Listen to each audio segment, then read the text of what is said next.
the Southern Alps. It's pretty stunning, but we're not here for the view. No, we're heading to a bit of a shindig at the crib on the shoulder of the Colorado River. Take it down.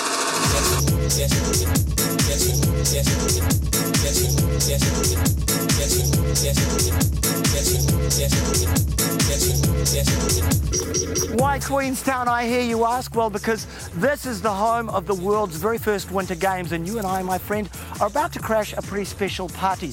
Local luminaries, Winter Games athletes, they'll all be here. Welcome to the Batch. This is Julia Toomey. Can you kiss? Brooke? A helicopter? Seriously? And you're still late? Well, there was a latte stopped on the way. Yeah. Well, here's Brooke Howard Smith.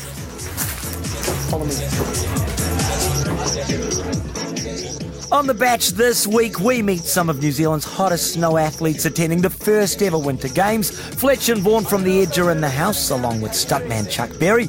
Dancing with the Stars sensation Hayley Holt gets zapped, and special guest Tiki Tani talks with us about love, life and children.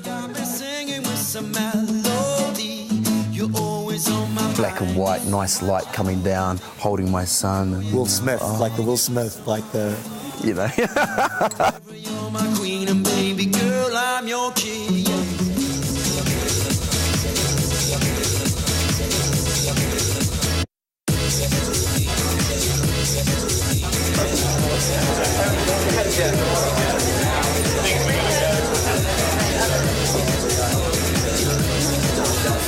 Okay, guys, our first guests tonight are Shelley Gottlieb, Sam Hazeldine and Josie Wells, some of the best skiers and snowboarders not only in the house tonight but in New Zealand. Let's check this out. Josie Wells was first introduced to a pair of snow skis at just 2 years old. At age 17, he found himself with a silver medal at the Winter X 2008. Shelley Gottlieb just won the bronze medal here at Cardrona in the Burton Open Women's Slopestyle. Sam Diesel Hazeldine has a name for big mountain skiing and has just returned to competition after a lengthy break. Seen here at the World Heli Challenge just a few years back, Sam shows no respect for even the toughest of alpine terrain. This 2 square metre patch represents our best chances of medals at the Winter Games. Leading the charge, Josie Wells. Mate, big event. Yeah, huge event. Probably going to be the biggest snow event that we've had in the Southern Hemisphere so far, so really looking forward to it. How many people watching, you reckon? Approximately 350 million, so it should be really big. That is huge. A lot of pressure on a young guy, right? Yeah, there's always pressure at competitions, you know, it's the whole nerves thing, but I'm just going to try concentrate on what I've got to do and just go down and do my runs. Just another few runs through another course. So, is it hard for you guys? Obviously, a lot of the funding in this country goes to rugby and cricket. How hard is it to keep afloat? Yeah, it's pretty hard.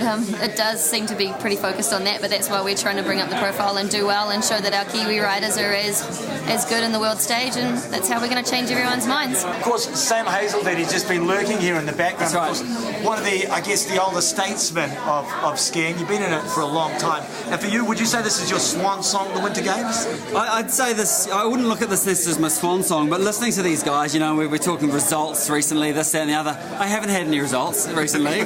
2003 was my last competition. Right, ski across for you. Yep. Up against a lot of other guys, but you're a big guy. Is it quite a physical sport? It's a very physical sport because it's like motocross on snow. You've got 4 guys come out, and the guy who can get out first and who's got the biggest reach with the elbows and things, sweet, there you go. That's me. That's Sam. Has a good advantage, so it's a good thing. So a little tyke like Joss wouldn't stand a chance, would he? Look, Joss and a little guy like Joss and I, we last raced ski across together in 2003, and Joss got landed on. I got landed and I think that's when Joss pulled out of that. But when as skiers, when you're washed up with what Joss does, and when you go and switch and do only one 540 and a backflip, and you can't do that second one that he talks about, that's when you move into ski across. So, that's the transition I've made. Chances of winning a medal here, though, mate? Look, I think, we're not definite. I think we're talking 97, 98%. That's good. Good confidence. There's a small chance of gear failure.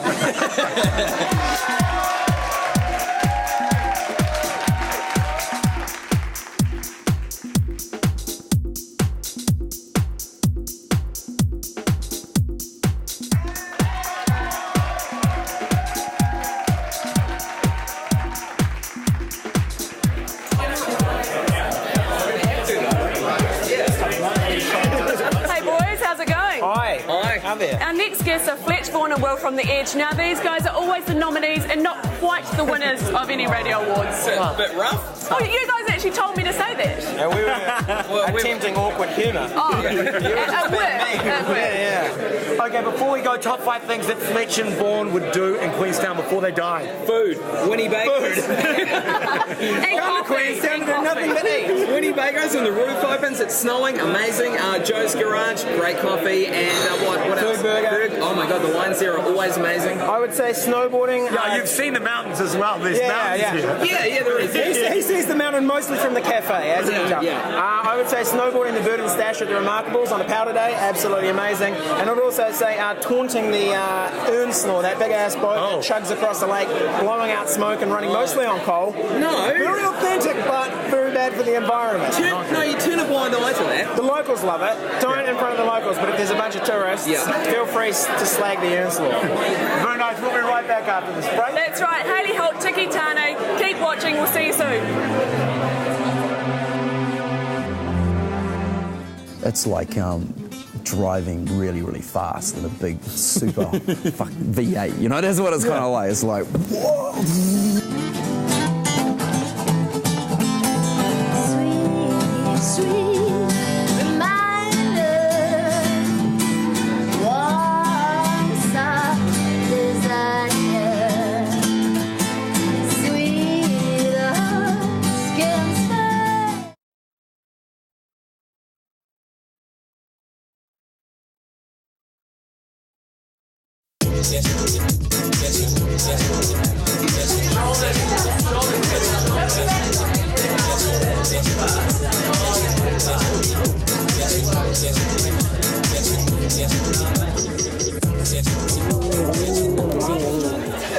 Welcome back to the Batch, guys. Now, if you don't know who Chuck Berry is, this is the man himself, New Zealand's very own, completely crazy, completely awe-inspiring Evel Knievel. Check this out. And it's one of those wonderful moments in a bass jumper's life that you have found what you have come here to do. And it's right there in front of you, and through all of your effort and your exploration and your pioneering, there it is. There's nothing left to do except shut up and jump.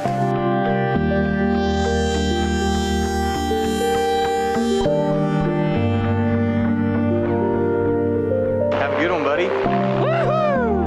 Yeah. Ready, set.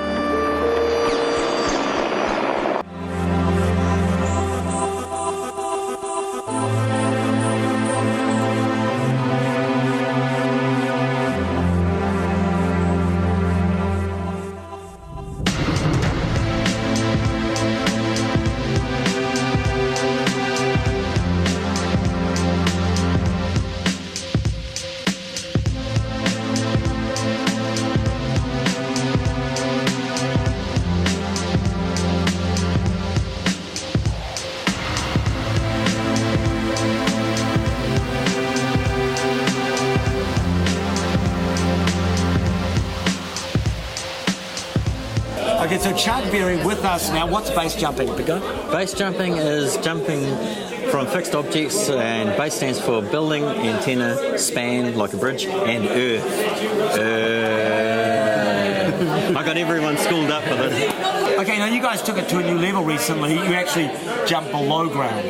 Yeah, in China in November last year, got together with a group of 20 international base jumpers, and we were parachuting from a cable stretched across this great big sinkhole in the ground, the world's biggest sinkhole, and we're landing right underneath ground in this great big slot in the cliff at the bottom of this cave.